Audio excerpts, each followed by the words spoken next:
Sandra's quiet ways of caring for Keanu.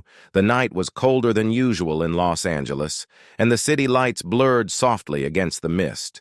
Keanu sat alone in his apartment, the faint sound of a guitar playing through his old speakers. He didn't know why, but music always found him when words could not. It had been another long day on set, full of people, full of noise, yet his heart carried a silence too deep to explain.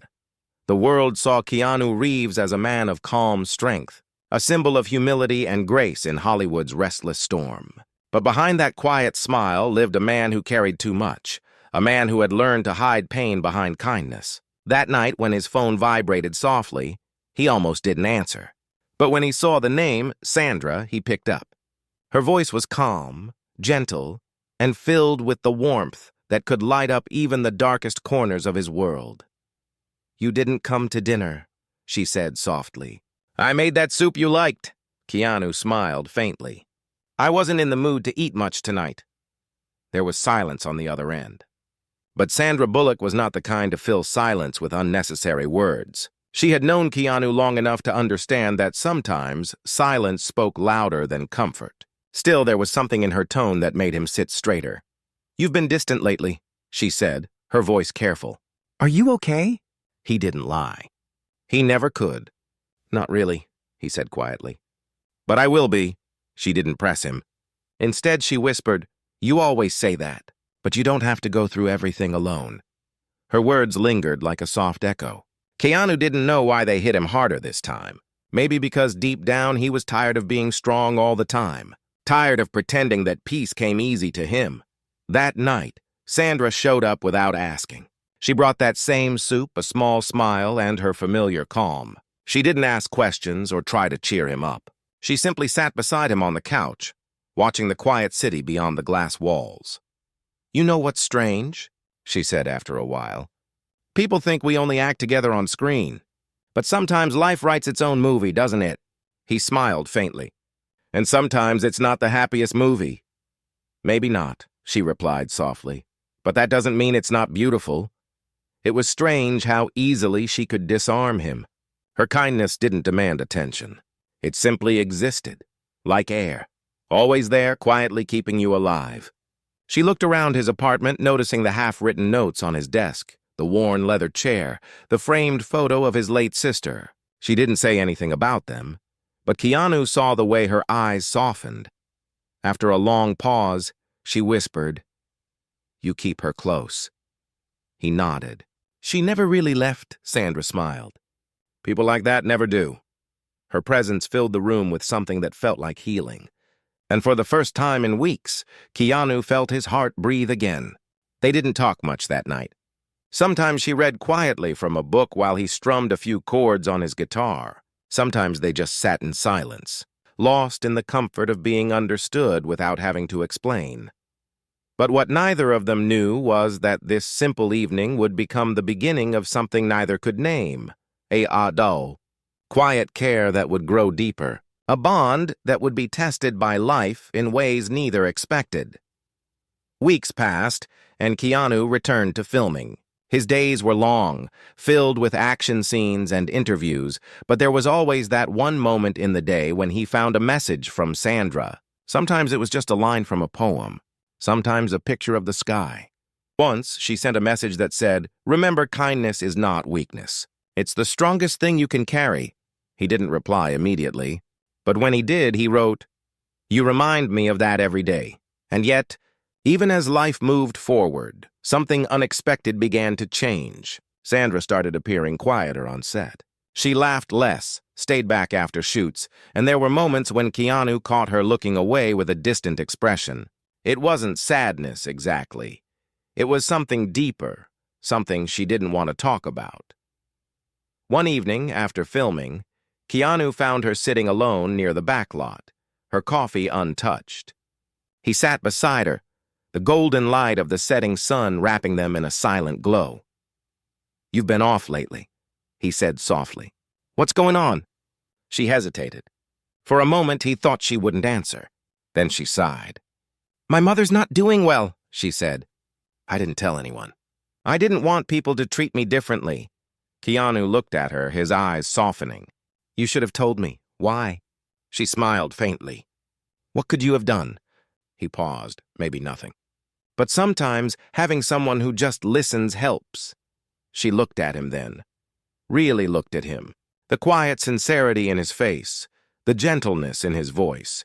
It made her realize how rare it was to be seen, truly seen, by someone without judgment or pity. That night, they didn't speak much after that. But when she got up to leave, Keanu stood too. I'll drive you, he said. She started to refuse, but something in his tone stopped her. He wasn't offering out of obligation.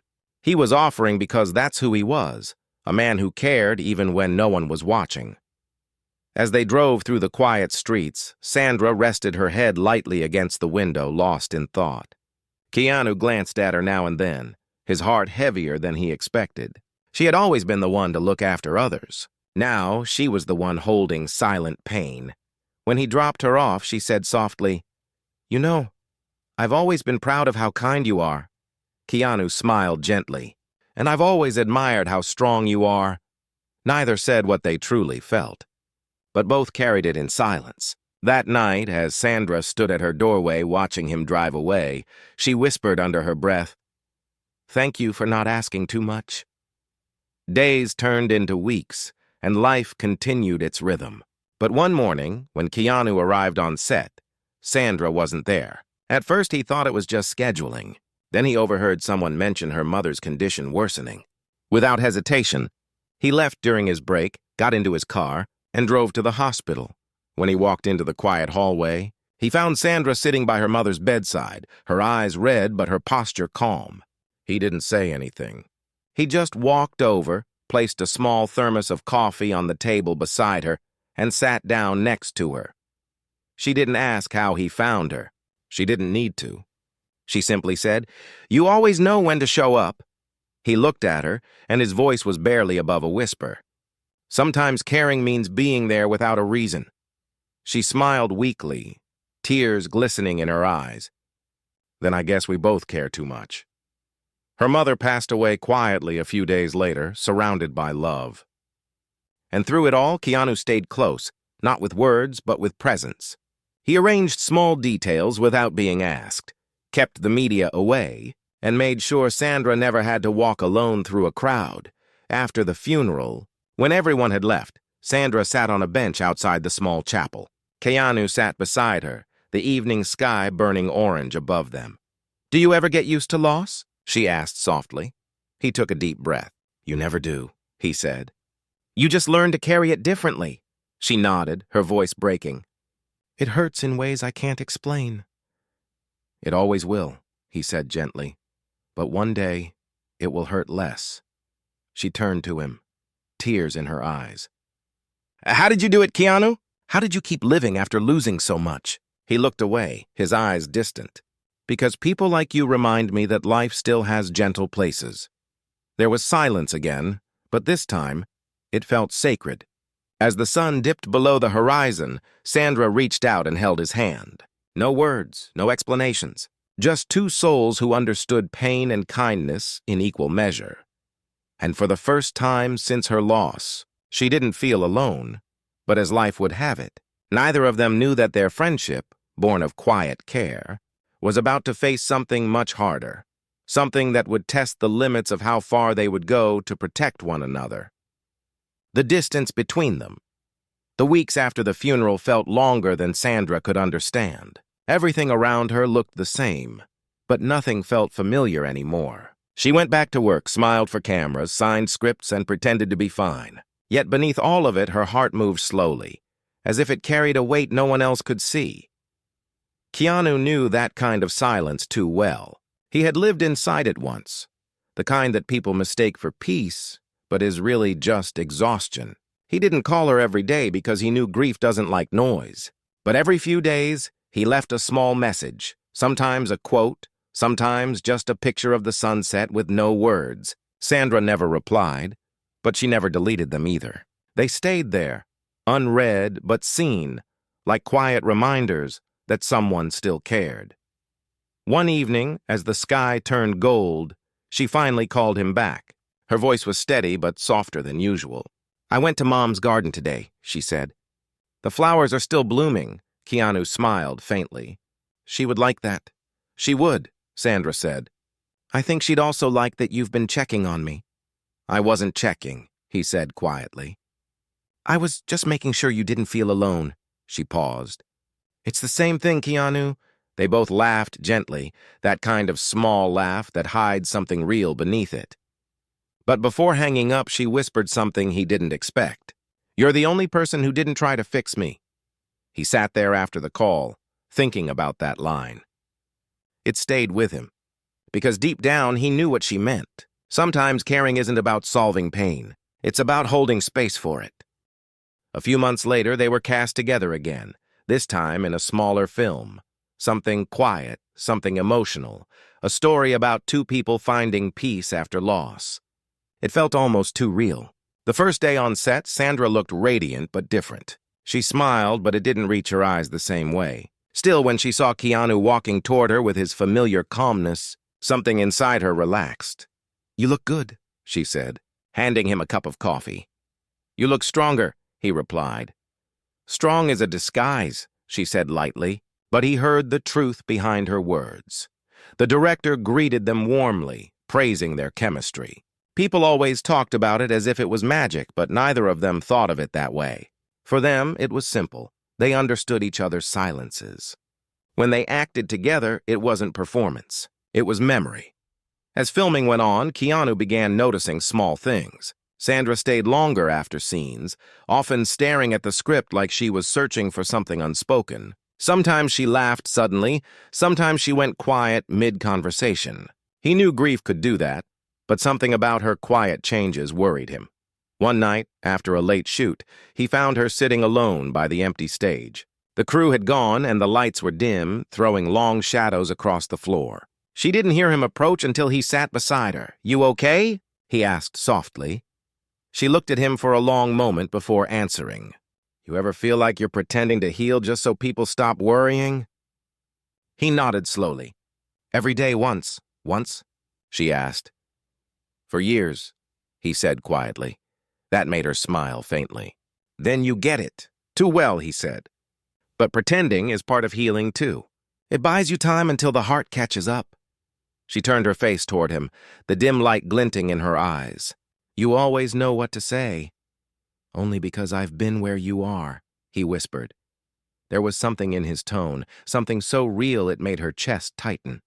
For a long time, neither spoke. The sound of a faraway generator hummed softly. Then, as if the universe had been waiting for the right moment, she asked, Do you ever wish you could go back before it all happened? He looked down, his hands clasped. Sometimes, he said. But then I think maybe pain is what teaches us how to love better. Her voice trembled. I'm not sure I'm ready to learn that yet. Then I'll wait, he said softly. Those 3 words hung in the air like a promise he didn't even realize he'd made. Days turned into nights, and something changed between them. Not in a loud way, not in a romantic rush, but in quiet gestures. She began bringing him coffee without asking how he liked it. She just knew. He began saving her favorite seat on set.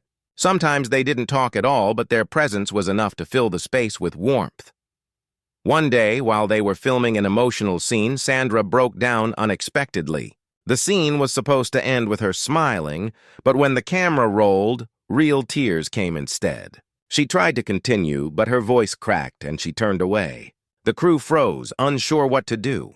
But Keanu didn't hesitate. He walked toward her, placed a hand gently on her shoulder, and whispered something no one else could hear. Whatever he said, it made her stop shaking. She leaned into him just for a second and nodded. The director quietly signaled the crew to stop recording. The entire set went silent. No one dared interrupt that fragile moment. Later, she came to his trailer, her eyes still red. I'm sorry about that, she said. Don't be, he replied. It was real. The camera caught truth, not weakness, she smiled weakly. You make it sound beautiful. Because it was, he said simply. For the first time since her mother's passing, Sandra felt something lift. Not joy, not yet, but peace. The kind that only comes when someone truly sees your pain and doesn't flinch. But peace never stays long. Halfway through filming, Keanu received a call that changed everything. It was from his doctor. He had been having headaches for weeks, but ignored them. The results were finally in, and though the doctor's voice was calm, the words cut through him like glass. There was a small growth behind his eye, not immediately dangerous, but needing further tests. The doctor assured him it was manageable, but still, the uncertainty hit hard. He didn't tell anyone, not even Sandra. He didn't want worry to become pity. Still, Sandra noticed the change almost immediately. He seemed quieter, distracted, sometimes wincing under bright lights. One day, during a rehearsal, she caught him rubbing his temple, his face pale. "You okay?" she asked. "Just tired," he said quickly. "You sure?" He nodded. "Yeah, just need some rest." But she didn't believe him. She'd known him too long to miss the difference between tired and hiding pain. That night, she followed him to his car after everyone left. When he turned and saw her standing there, he looked surprised. "You shouldn't be out here this late," he said softly. "You shouldn't be driving if you can't see straight," she replied. He sighed. "You notice everything." "That's what caring looks like," she said quietly. "And right now, you're scaring me." He looked away. "It's nothing serious." "Then why can't you look me in the eye?" The words hung heavy between them. For a long time, he didn't answer. Then finally, he said, "I'll tell you when I know more." "Promise?" He nodded slowly. "Promise." She didn't push further. Instead, she simply walked up and hugged him tightly. It wasn't planned, it wasn't dramatic, it was human. Her arms around him felt like safety, and for a moment, the world stopped spinning. "Whatever it is," she whispered, "don't carry it alone." He closed his eyes, trying not to break. "I won't," he said, though deep down he wasn't sure he could keep that promise. Over the next few weeks, Keanu went through quiet medical tests, keeping them secret. He tried to act normal, but Sandra's instincts grew stronger. One morning, she found a hospital brochure sticking out of his bag when he wasn't around. She didn't open it. She didn't have to. The sight alone told her enough. She waited until evening before asking him. "You lied to me," she said softly.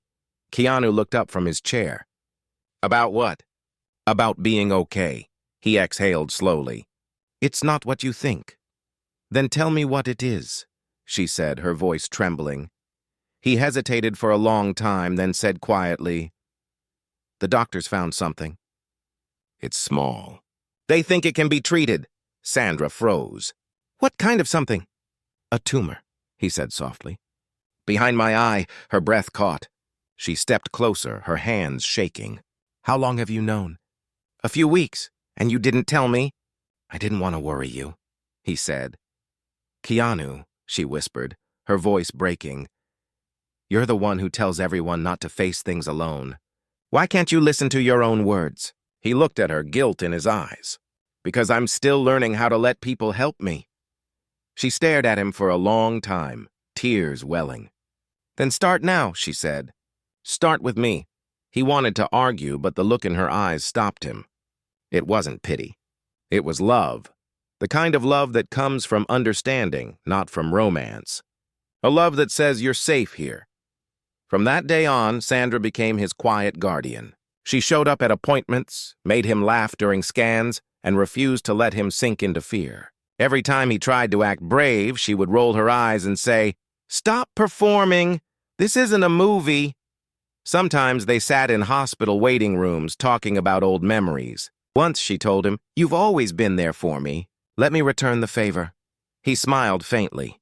"You already have." And she had, without realizing how much.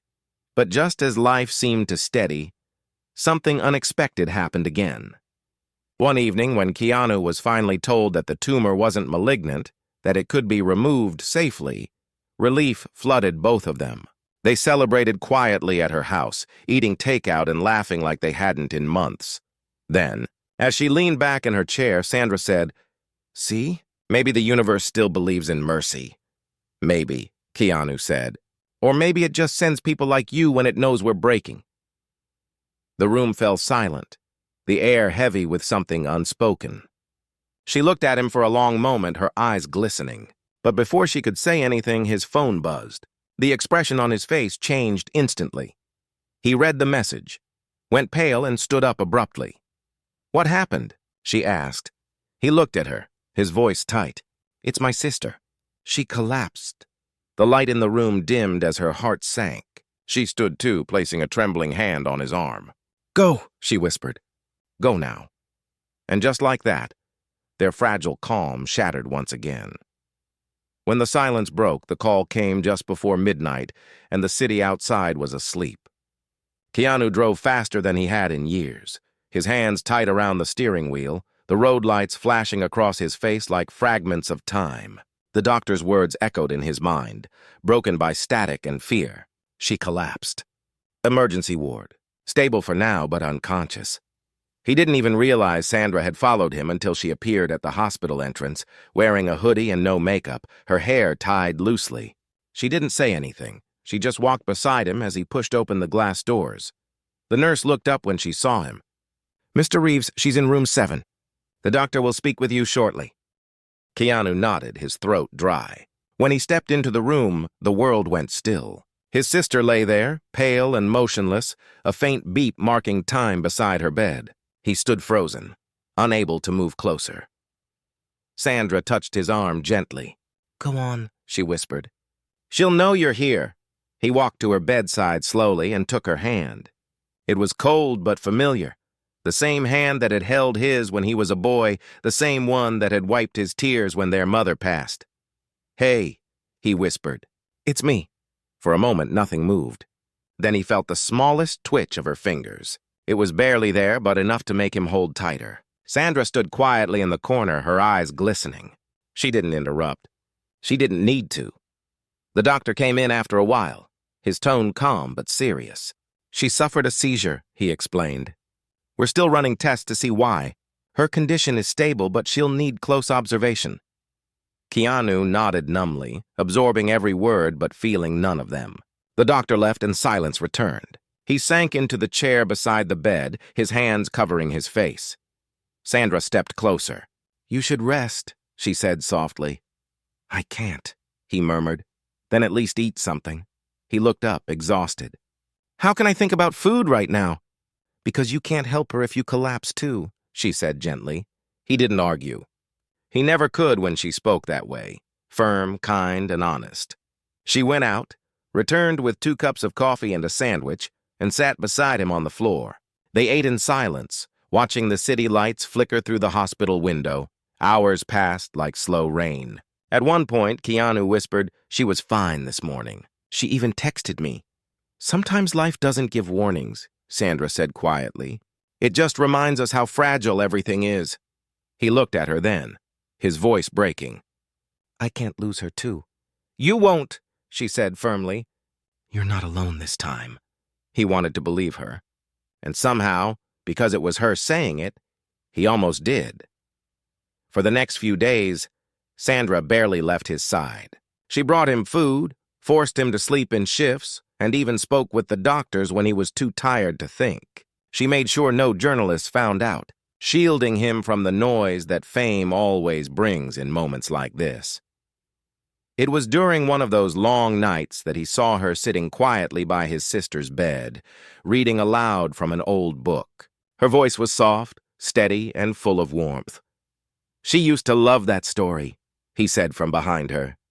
Sandra looked up and smiled faintly. "I remember. You told me once during filming." "You remember everything," he said. "Only the important things," she replied, closing the book. They both smiled, but his eyes lingered on her longer than before. He realized something. She wasn't just being kind. She was carrying him through something he couldn't face alone.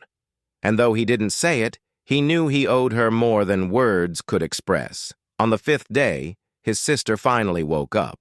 The moment her eyes opened, Keanu exhaled a breath he hadn't realized he'd been holding. She was weak, confused, but alive. He sat by her, holding her hand. "Hey," he said softly, smiling through tears. "Welcome back." She tried to speak, but her voice came out as a whisper. "You look tired," he laughed gently. "That's your first sentence?" She smiled faintly. "You worry too much." Behind them, Sandra smiled, her heart full.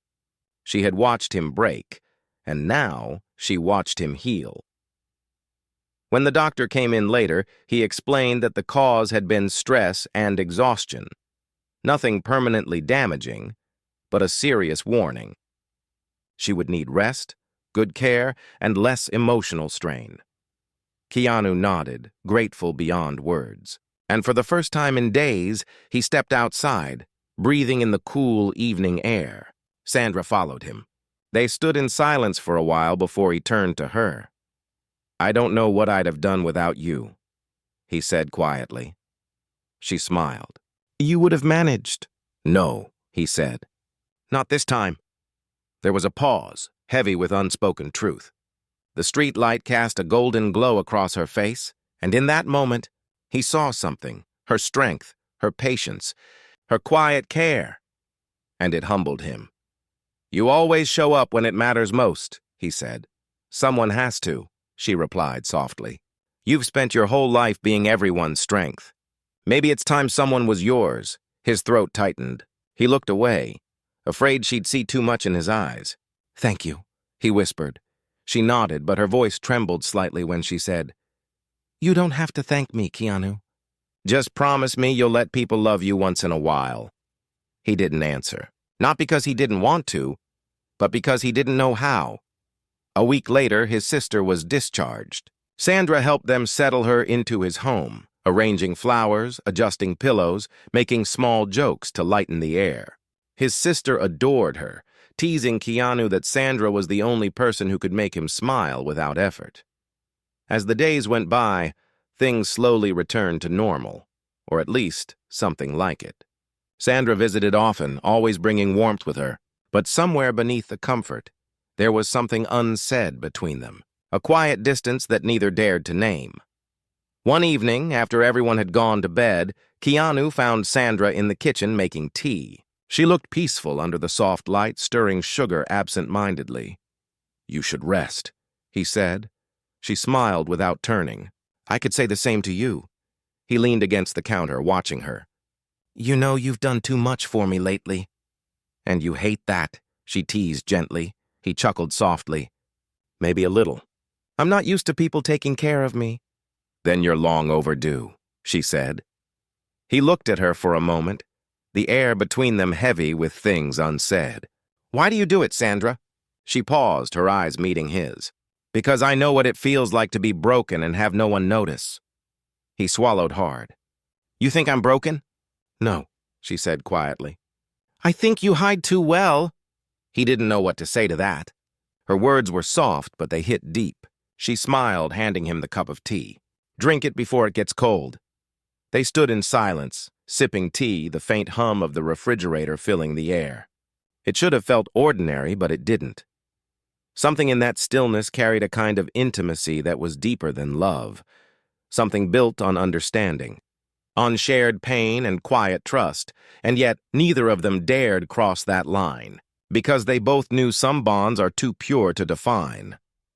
Weeks later, when his sister's health improved, Sandra decided to take a short break. She told him she needed time to travel, to think, to find herself again. Keanu understood, but something inside him tightened when she said it. "How long?" he asked quietly. "A few weeks, maybe a month," she said. "I just need to breathe for a while. Will you tell me where you're going?" "Not yet," she said with a faint smile. "If I do, you'll just show up." He laughed softly, but there was sadness beneath it. "Maybe that's not a bad thing." She reached out and touched his arm lightly. "Keanu, you've helped me more than you realize, but now I need to learn how to stand again, without leaning on you." He nodded slowly. "Then promise me you'll come back." "You know I will," she said gently. "But when I do, things might be different." He frowned slightly. "Different how?" She didn't answer. Instead, she stepped closer and hugged him tightly, her voice muffled against his chest. "Thank you for saving me when I didn't know I needed saving." And before he could respond, she was gone. The door closed behind her, leaving a silence heavier than words. Keanu stood there for a long time, the echo of her hug still lingering in his chest. He wanted to call her, to stop her, to tell her that her absence would hurt, but he didn't. He respected her need for distance, even if it tore at him. That night, as he sat by the window watching the city lights blur through the rain, he realized something he had been avoiding all along, that somewhere between grief and healing, kindness and pain, he had started to love her. Not the kind of love built for movies, but the quiet kind that grows when two souls recognize each other's scars. And now, she was gone. The messages that never came. The house felt heavier without her. It wasn't the kind of silence that came from peace. It was the kind that came from missing something you couldn't name. Every morning, Keanu still made 2 cups of coffee, even though he was the only one there. He told himself it was habit. Deep down, he knew it was denial. The first few days after Sandra left, he expected her to call. She had promised she would. But as days turned into weeks, her silence began to echo louder than any words could. He tried not to overthink it. She had said she needed time, and if anyone understood the need for space, it was him. Still, some nights, when he sat by the window watching the rain slide down the glass, he found himself scrolling through her old messages. Her voice messages, her photos of random skies, her quiet words of comfort. They had become his anchor. Now all he had were timestamps and memories. One evening, his sister walked into the living room. She had regained her strength and noticed the emptiness around him. "You've been quiet lately," she said softly. He looked up, smiling faintly. "Guess I'm just thinking too much." "About her?" He didn't answer. He didn't need to. His sister smiled gently. "You should call her." She said she needed time, he replied. "So do you," she said, sitting beside him. "But time doesn't always heal when silence fills it," he sighed. "I don't want to chase her. She's not someone you chase." "Maybe not," his sister said. "But sometimes people disappear because they want to know who'll come looking." Her words lingered long after she went to bed. That night, Keanu opened his phone, typed a message, and deleted it. Then typed another. "Just checking in. Hope you're okay." He didn't send it either. Instead, he placed the phone face down and whispered, "You'll come back. You always do." But she didn't. 2 months passed. Then 3. There were no calls, no messages, not even a trace on social media.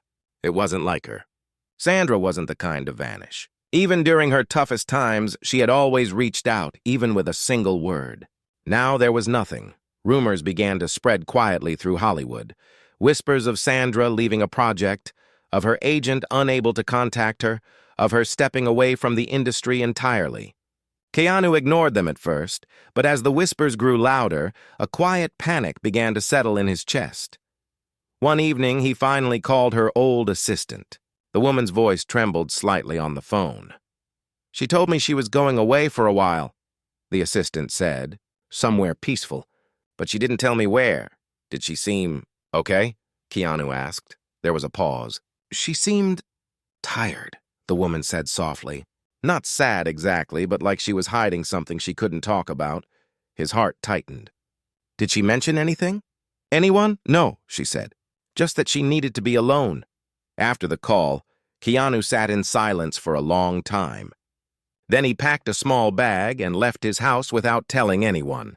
He didn't have a destination, just a need to find her. He drove north along the coast, the sea stretching endlessly beside him.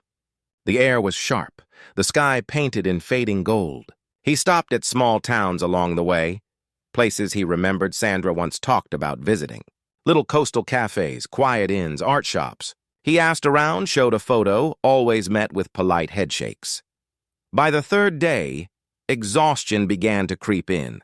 He stopped at a small diner by the highway. As he waited for coffee, an older woman behind the counter noticed the picture on his phone. "You're looking for her?" she asked gently. He looked up. "You've seen her?" "She came through a few weeks ago," the woman said. "Sat right where you are now. Ordered black coffee."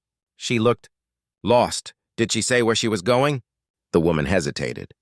"She asked for directions to a cabin near Redwood Valley. Told me she wanted to see the woods one last time before deciding something important." Keanu's pulse quickened. He thanked her, paid, and drove immediately toward Redwood Valley. The road wound through miles of forest, sunlight flickering through tall trees. When he finally reached a small wooden cabin near the edge of a river, he saw her car parked outside. His hands trembled slightly as he stepped out. He knocked on the door softly. No answer. He tried again. Finally, the door opened. She stood there wearing a simple sweater, her hair loose, her eyes tired but clear. For a moment, they just stared at each other. The air between them felt thick with everything unsaid. "Keanu," she whispered. He exhaled, relief flooding through him. "You're okay." "You shouldn't be here," she said gently. "I had to make sure," he said. "You disappeared." She looked down. "I didn't mean to worry you." "Then why didn't you call?" She didn't answer right away. She turned and walked deeper into the cabin. He followed her in. The place was simple. Wood walls, candles, a few books, and sketches spread across a table. She had drawn trees, skies, and faces of strangers, of people she met, but also one unmistakable face. His. "You were gone for months," he said softly. "Everyone's worried. I needed to disappear," she said. Everything started to feel too loud. I couldn't breathe anymore. "I thought if I left, maybe I could find quiet again. You could have told me." "And what would you have done?" she asked. "Followed me here? Like now?" He smiled faintly. "Yes," she sighed, sitting down on the couch. "That's exactly why I couldn't tell you." "Because you care too much." He sat across from her. "That's not something to apologize for."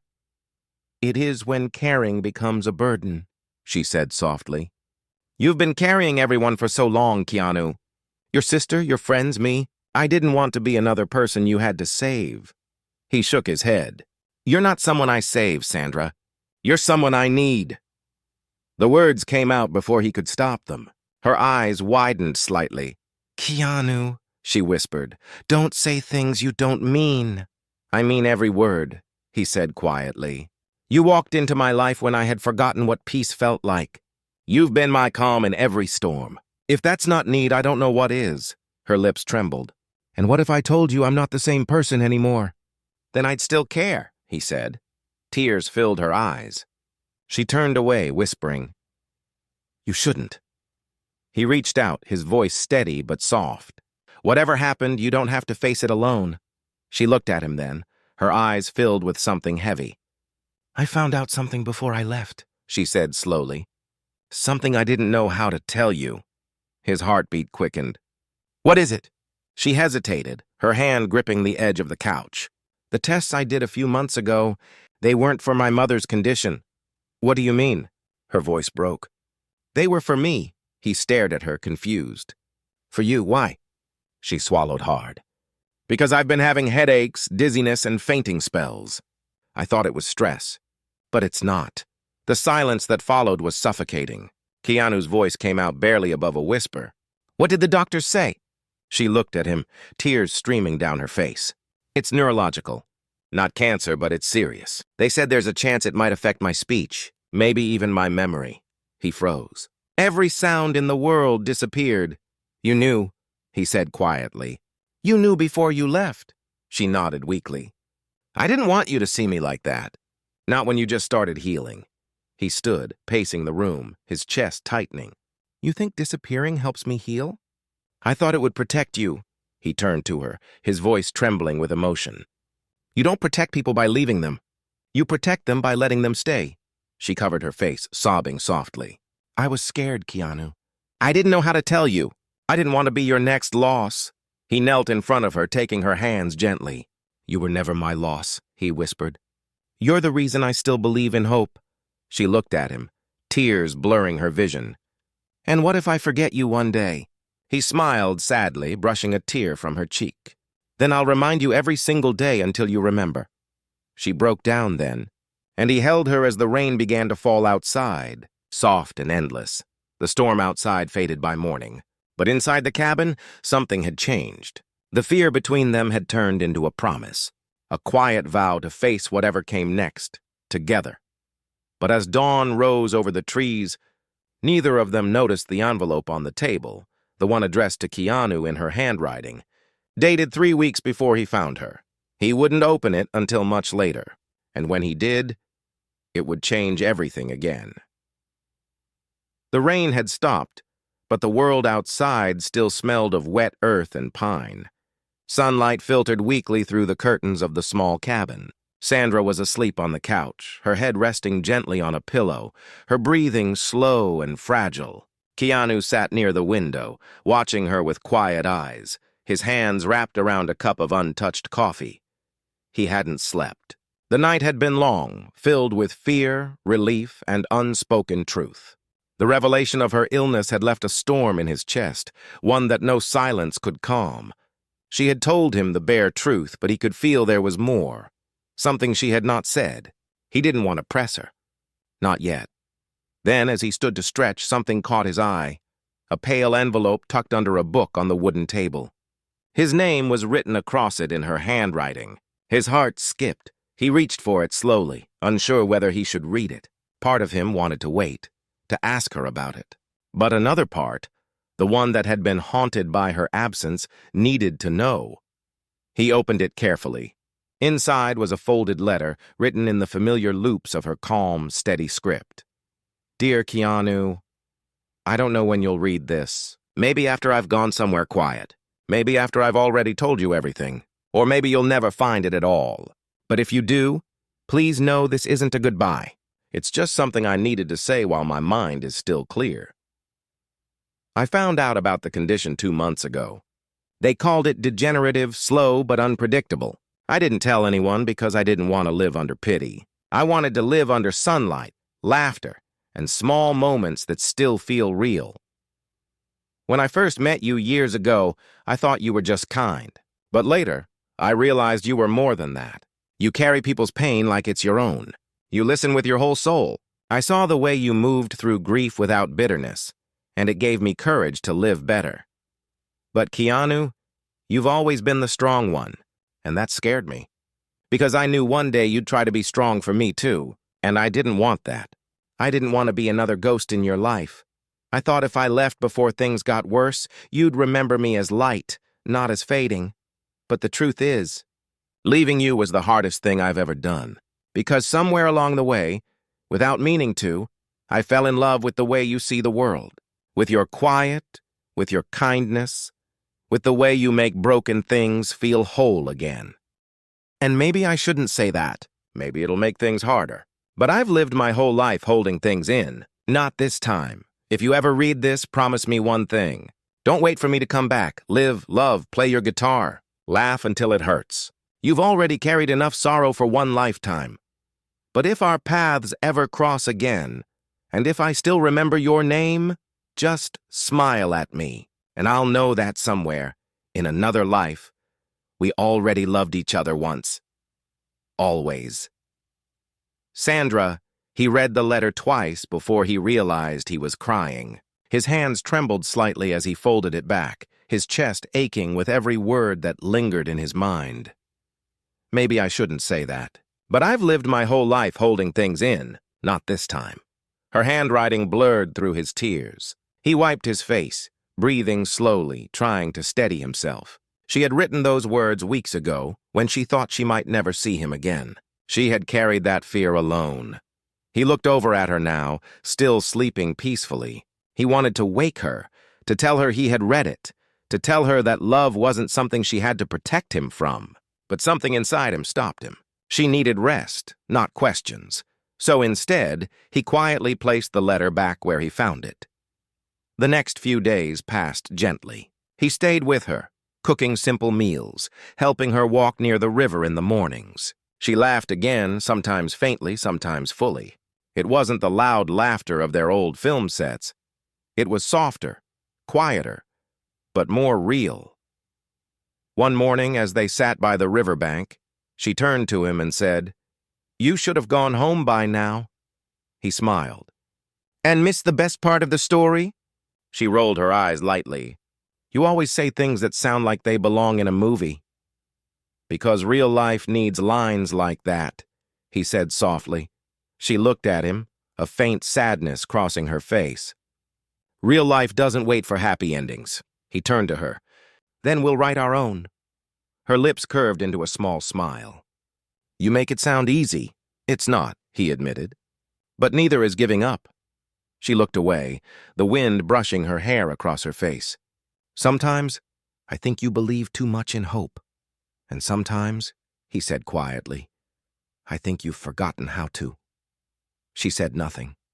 But later that night, he found her standing outside, staring up at the stars. You ever wonder what happens to memories when people fade? She asked softly. They don't disappear, he said. They just find new homes in the hearts of the people who love them. She smiled faintly, but her eyes shimmered with tears. Then promise me something. Anything. If one day my mind goes before my heart, don't remind me of what I lost. Remind me of what I gave. He reached out, holding her hand. You've already given me more than you know. She squeezed his hand weakly. You always say the right thing. Only when it's true, he whispered. As weeks passed, her condition began to show in small ways. Sometimes she'd forget a word mid-sentence, or lose her balance, or stare at something for too long trying to remember its name. Each time, Keanu would smile gently and fill in the blanks for her, pretending nothing had changed. One afternoon, while painting near the cabin window, she dropped the brush and froze. What's wrong? He asked. She shook her head slowly. I forgot your favorite color, he smiled softly. You'll remember it. Tell me anyway, she said quietly. Blue, he said. The color of the ocean when the sun hits it right. She smiled faintly. That sounds like you, he laughed gently. How so? Calm on the surface, she said, but deeper than anyone realizes. He wanted to tell her then, to confess that he had read her letter. That he loved her not because she was strong, but because she was human, flawed, scared, beautiful in her vulnerability. But he didn't. He knew she needed peace more than confessions, so he simply said, You're my favorite color too. One night she woke suddenly, gasping from a bad dream. Keanu rushed to her side. It's okay, he said, holding her hand. You're safe. She looked at him, her eyes wide with fear. I dreamed I couldn't remember you. His heart broke a little. You will, he said gently. You always will. Promise? She whispered. I promise. And then, in the dim light of the cabin, she reached up and touched his face. Her fingers brushed against his cheek, trembling slightly. You're still the kindest man I know, she said softly. But kindness can be cruel too. It makes people believe everything will be okay, even when it won't. He took her hand in his and pressed it against his heart. Then believe this, he said quietly. You're not alone, not now. Not ever. Tears filled her eyes. She leaned closer, resting her forehead against his. For a moment, the world disappeared, just two souls, bound by time and tenderness, finding peace in a storm that refused to end. And when she finally drifted back to sleep, Keanu sat there for hours holding her hand, whispering quietly, If you forget me, I'll still remember for both of us. Days later, when she woke up weaker than before, he made a decision.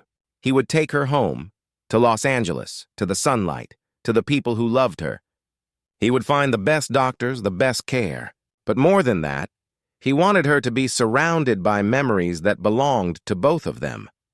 When he told her, she smiled softly. You think you can fix everything, don't you? No, he said quietly. But I can try to make what's left beautiful. She didn't argue.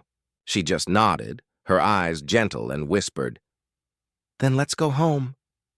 But as they packed, she stopped suddenly, placing her hand on the letter he had returned to the table.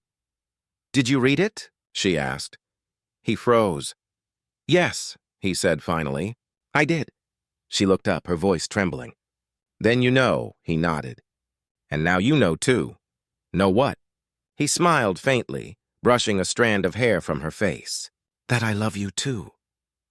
Her eyes filled with tears, but before she could reply, her vision blurred and she stumbled slightly. He caught her instantly, holding her close. Hey, stay with me, he whispered. Breathe, Sandra. Her hand gripped his shirt, her voice barely a whisper. Don't let go. Never, he said firmly. Never. And as he carried her to the car, the morning sun broke through the clouds, lighting the road ahead, a fragile hope shining through the storm of what was yet to come. The promise kept the road back to Los Angeles was long and quiet. Sandra leaned her head against the window, her eyes half open, watching the trees blur past like fading dreams. Keanu kept one hand on the wheel, the other resting on the seat beside her, close enough to reach if she needed him. The sun was rising behind the hills, painting the sky in soft gold. He glanced at her every few minutes, afraid to look away for too long. She caught him once and smiled faintly. "You still drive like you're in a movie," she said weakly. He smiled back. "And you still talk like you're writing one?" She chuckled softly, but it turned into a small cough. He slowed the car. "You okay?" She nodded, closing her eyes. "Just tired." "I'm fine." But she wasn't. Every mile made her paler. Every hour made her quieter. Still, she refused to stop. She wanted to reach home, to see the ocean, to feel the warmth of sunlight on her skin again. When they finally reached the city, the air felt heavier.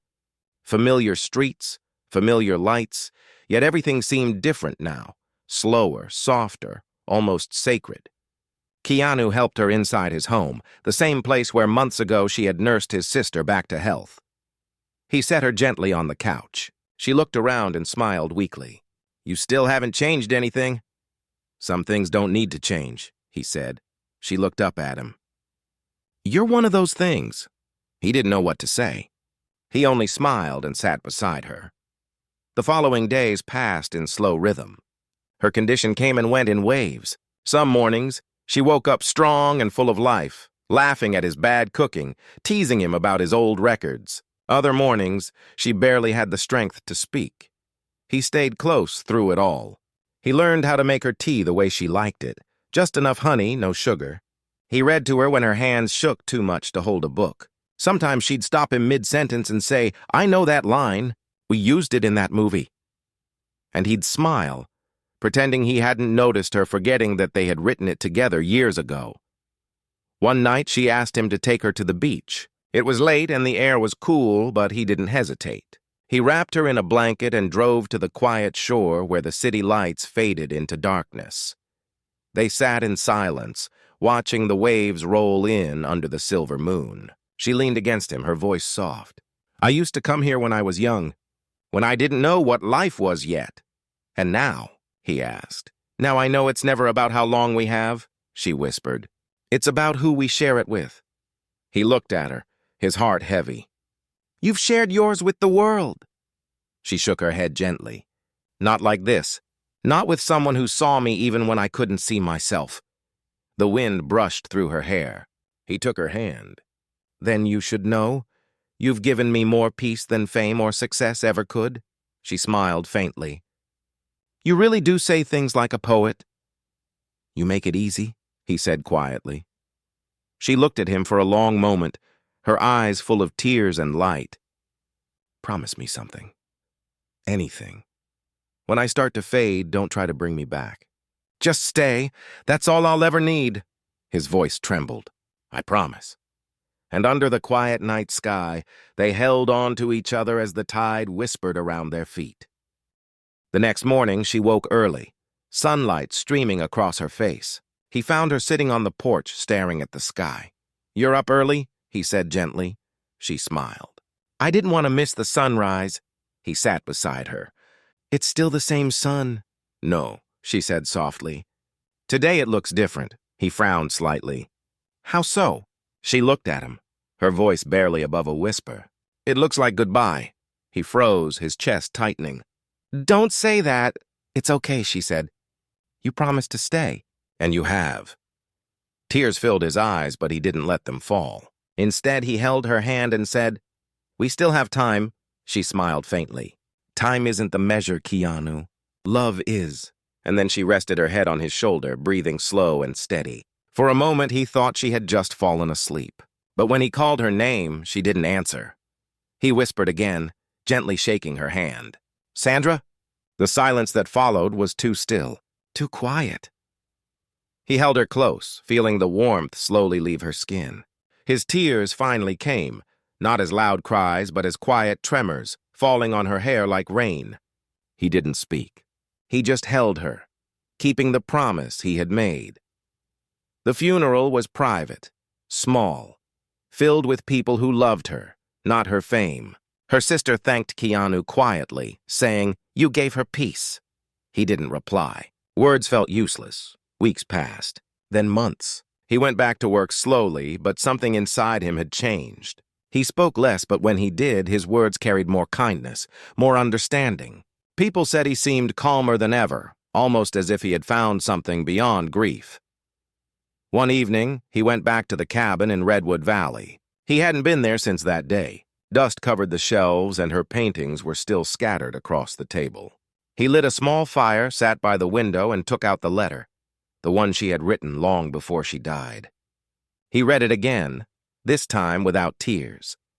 Then he pulled out a small notebook and began to write back. "Dear Sandra, I kept my promise. I stayed. I watched the sunrise without you today, but somehow I still felt you in it. I think the world keeps a little of those who love deeply. The sea still carries your laughter. The trees still hold your peace. And I carry your memory not as sorrow, but as warmth. I remember your words. Love isn't about how long we have, but who we share it with. I shared mine with you, and that's enough for a lifetime. You once asked what happens to memories when people fade. I think I know now. They don't disappear. They turn into light, and every time the sun rises, I'll remember that somewhere. You're part of that light. Always, Keanu." When he finished writing, he looked out the window. Dawn was breaking again, the same soft glow she had once called goodbye. But this time, he smiled, because now it didn't feel like goodbye anymore. It felt like her way of saying she was still here, somewhere between the light and the silence, watching over him quietly. Just as she always had, he whispered softly to the wind, "You kept your promise too." And as the sunlight spilled across the cabin floor, the world felt whole again, not because the pain was gone, but because love had outlived it.